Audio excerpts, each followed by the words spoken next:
We are reacting all show long to breaking news that was broken by our next guest. Mark Segrave is a reporter for NBC4, and he threw our show for quite a loop about, I don't know, Mark, you gave me about 22 seconds before we got on the air today. Thanks for that, buddy.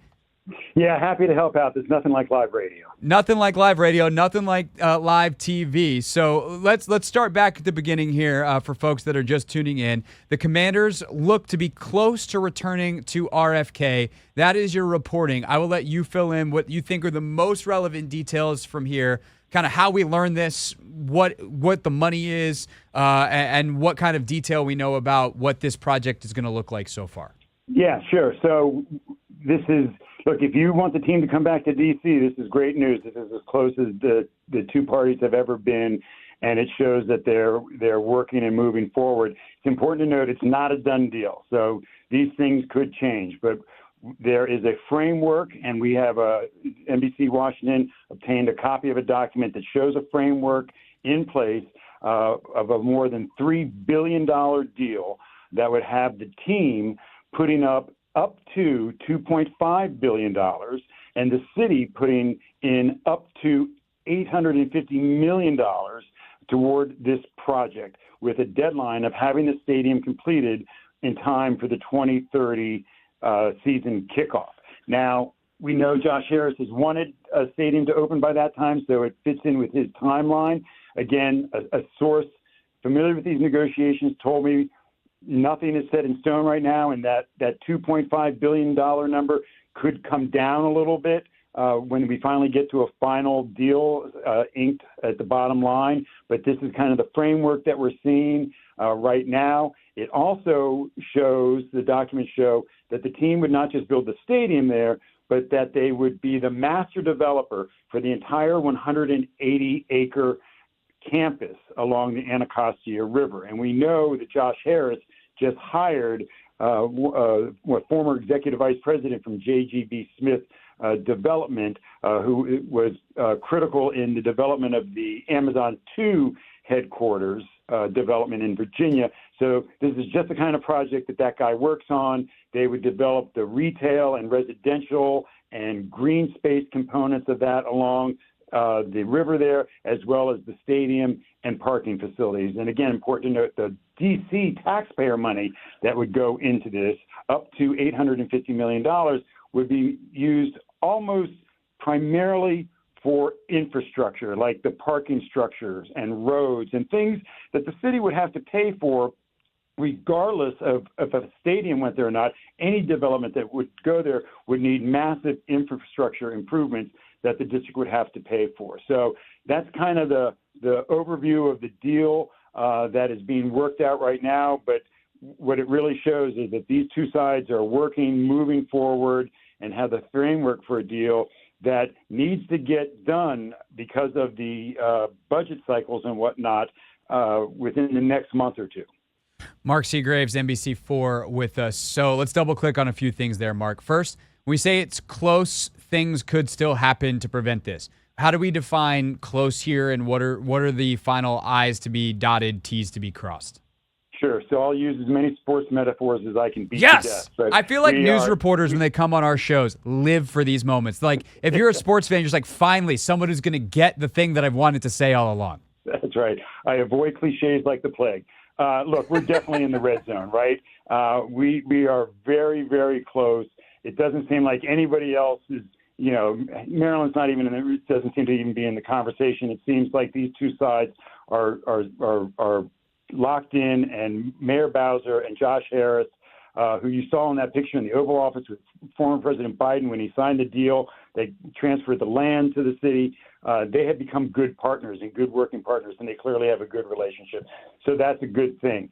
There are definitely some hurdles ahead. First, the district is facing a more than $400 billion in budget cuts over the next 6 months that have been imposed by Congress, that the district shouldn't have been responsible for, wasn't planning for. And the mayor has said these cuts could be devastating and will impact public safety and transportation, and there are going to be layoffs and cuts in services.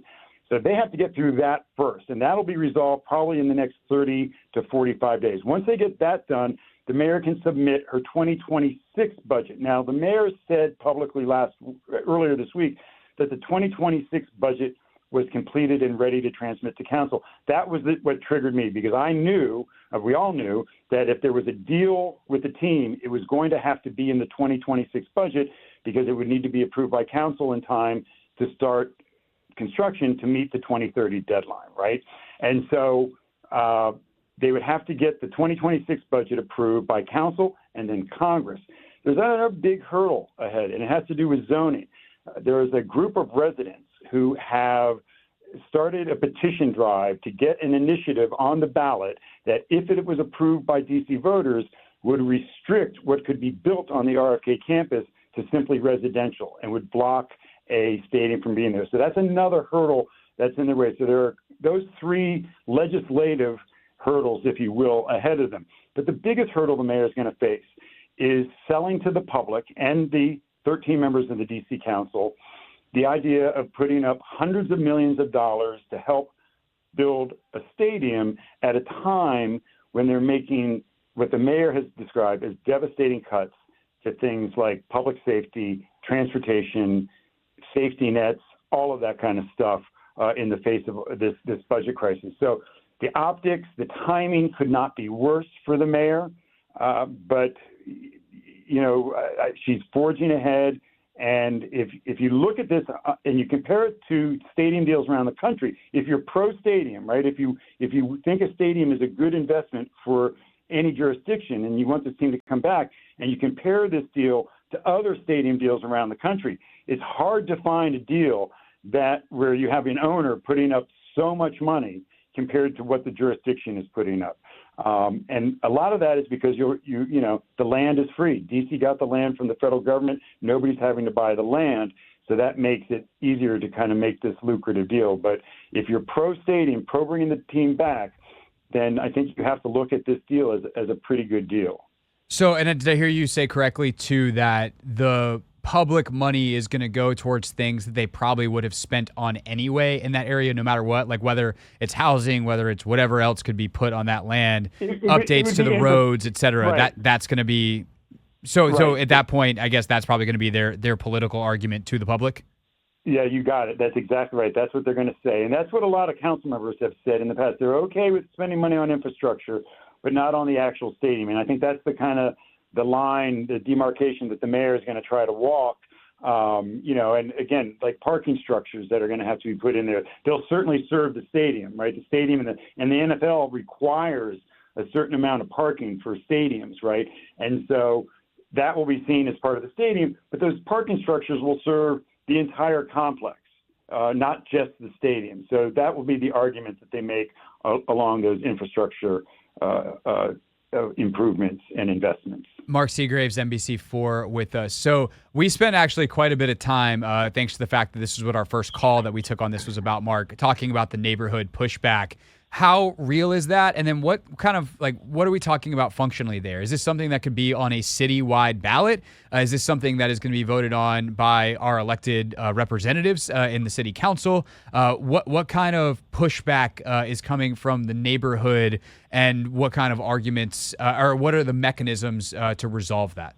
Right. All of the above is your quick answer. So the mayor held a town hall meeting at Eastern High School, which is in the shadow of RFK Stadium there on East Capitol, on right at the stadium there.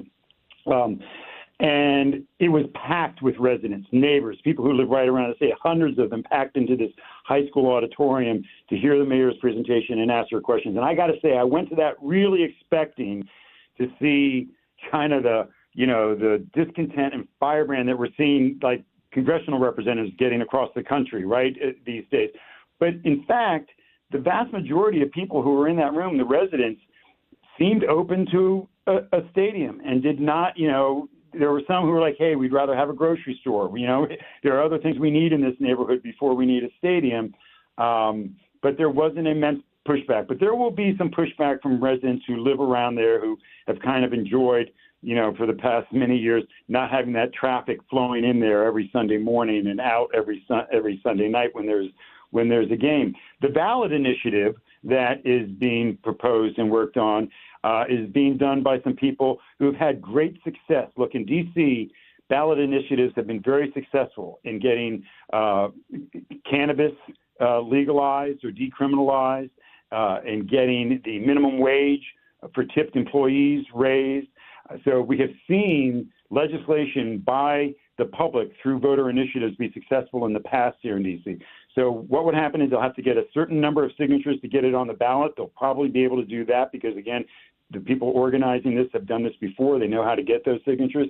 So you put it on the ballot. Then if more than 50% of the voters approve the ballot initiative, it would become law, and the zoning could block the stadium. Now, the D.C. Council has the authority to overturn the will of the public and voter initiatives if they so desire, and they have in the past.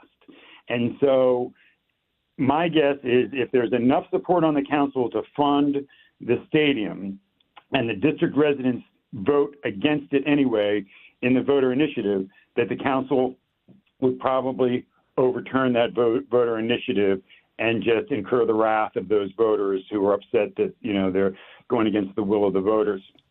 And then the other vote the D.C. Council has will be on the budget itself and the financing of this. And then, you'll definitely have some back and forth there, as you always do with legislators when they're, making the sausage. And so we'll have to see how that comes out. But again, in normal budget times, I believe the mayor has enough support to pass this, depending on what it looks like. The question is, will there be enough support from the council during this budget crisis that has been imposed on them by council? I can say, look, if the Congress comes back in a couple of weeks and undoes the $400 million cut to the D.C. budget, as President Trump has instructed them to do, and the Senate has already done, then that's like a gift to the mayor and would make this a whole lot easier.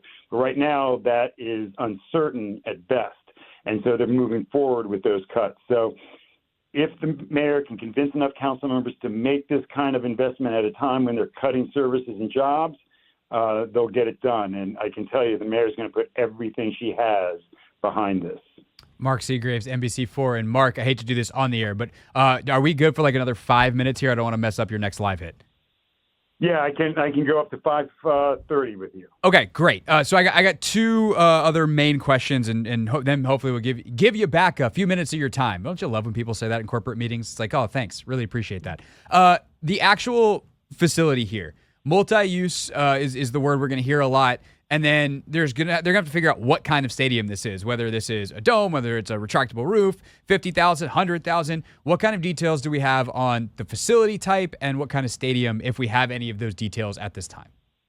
We don't have any of those details at this time right now. That's easy. So, Check and none that of off that the is list. included in there. But I can tell you that when the mayor talks about it, when the team talks about it, everybody talks about a dome. They want a year-round stadium. They want to attract Super Bowl. They want to attract Final Fours. They want to attract World Cup. They want to have a place that, as you said, can be used year-round, not just, a few weeks out of the year. That's the big, thing about football stadiums is, it's not like downtown where you have hockey and basketball in Capital One Arena, 100 nights a year, or however many home games they play a year.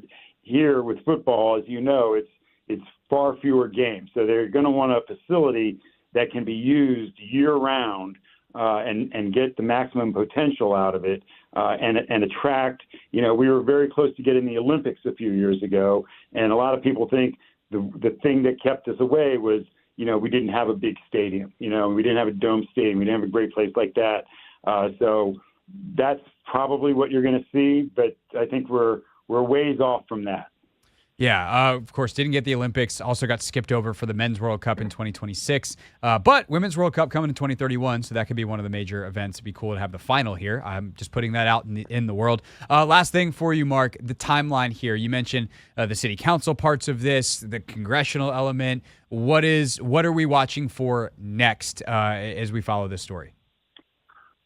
I would expect to see the mayor, particularly since our reporting now, and it's out there. And I have to say this, our reporting probably couldn't come at a worse time for the mayor, just because I think she was hoping she would have this $400 million budget cuts resolved and behind her and then announce this. But she has to present the 2026 budget to the council soon. I mean, she's already late. It's already overdue. So, within a month or not much more, she's going to have to present that 2026 budget to the council. And in that budget will be the stadium deal and the financing for it. And so I would expect to see the mayor making some type of an official announcement as soon as, the next week or two. She doesn't have any public schedule this week. So far, she hasn't put out a public statement on my reporting, but I would suspect that next week at whatever ribbon cutting or groundbreaking she appears at next week, she'll be facing a lot of questions about this. And I would suspect, again, certainly within a couple of weeks, less than a month, you'll see some type of official announcement because it will have to come out before the budget comes out. Mark Segrave's NBC4 reporter, ruckus maker, with us here on The Hoffman Show. Mark, excellent reporting on this. Thanks for spending some time with us on what must be a ridiculously busy day. We really appreciate it. Hey, anytime. I really appreciate you having me. My first love has always been live radio, so it's great to be on the air with you guys. We'll definitely be in touch to have you back. Mark, appreciate it. Thank you. What's up, kiddos? It's your boy Clinton Yates from ESPN. It's The Hoffman Show on the Team 980. Tell your mama I said what's up.